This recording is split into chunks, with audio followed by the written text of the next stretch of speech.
जय जय स्वामी समर्थ। आज स्वामी आपल्या जीवनातल्या अशा विषयावर बोलत आहेत ज्याची गरज प्रत्येकाला आहे। पैसा, धन, अर्थ। स्वामी म्हणतात, पैसा वाईट नाही, पण पैशामागे धावणं वाईट आहे।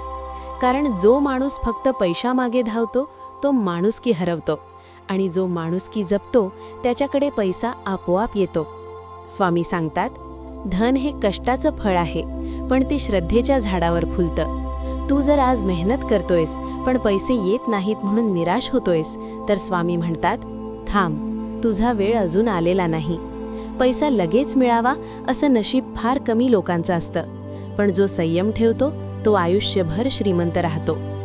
स्वामी म्हणतात, जो माणूस मिळालेल्या पैशाचा अपमान करत नाही, उधळपट्टी करत नाही आणि छोट्या रकमेचीही किंमत ओळखतो, त्याच्यावर लक्ष्मी कायम कृपा करते। पैसा येण्याचे मार्ग वेगवेगळे असतात, पण टिकण्याचा मार्ग एकच असतो, संयम। आज अनेक लोक कमावतात पण महिन्याच्या शेवटी रिकामे होतात, कारण कमाईपेक्षा इच्छा जास्त झाल्या आहेत। स्वामी म्हणतात, इच्छा मर्यादेत ठेवा, गरजा ओळखा आणि उरलेलं धान भविष्यासाठी जपून ठेवा।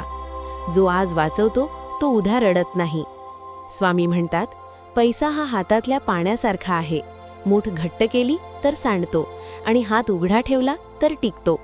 म्हणूनच स्वामी दानाचं महत्त्व सांगतात।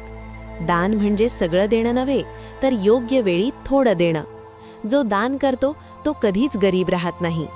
स्वामी म्हणतात, जर घरात पैशाची अडचण असेल तर आधी घरातला राग कमी करा, भांडण कमी करा आणि कृतज्ञता वाढवा।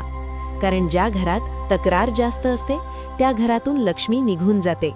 स्वामींच्या नावाने केलेला एक छोटासा दिवा, एक मनापासून केलेली प्रार्थना आणि प्रामाणिक मेहनत ही तिन्ही एकत्र आली की पैसा अडत नाही। स्वामी म्हणतात, फसवणूक करून आलेला पैसा क्षणिक असतो, पण कष्टाने आलेला पैसा पिढ्यानपिढ्या टिकतो। म्हणूनच शॉर्टकट टाळा, चुकीचे मार्ग सोडा आणि वेळेला गुरु माना। तुझ्या हातात जे काम आहे ते पूर्ण मनाने कर, त्याच कामातून स्वामी तुला धन देणार आहेत। शेवटी स्वामी म्हणतात, मी भक्ताला कधी उपाशी ठेवत नाही, फक्त त्याची परीक्षा घेतो।